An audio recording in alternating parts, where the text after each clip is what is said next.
I went out to dinner with my wife last night. When the bill came, I gave the waitress my card. She came back shortly after looking upset. She slapped the card down on the table and said declined. I thought her tone and brevity was rude.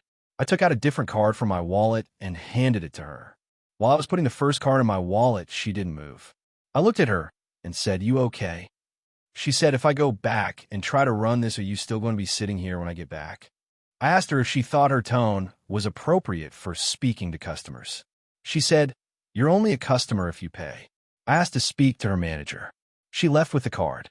My wife said maybe the waitress had encountered scammers before and was anxious about it. I said being rude and being cautious are two different things. The waitress returned with my card and the slip to fill out. She said this one worked. I'm sorry. I thanked her and took the booklet. Our bill was $91.17. I wrote in 83 cents as the tip and $92 as the total.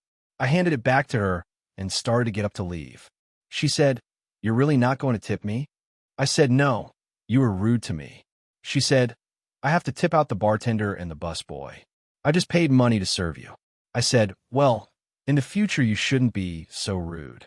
My wife thinks I was an asshole to the waitress and should have given her $10 at least, because it was an honest misunderstanding.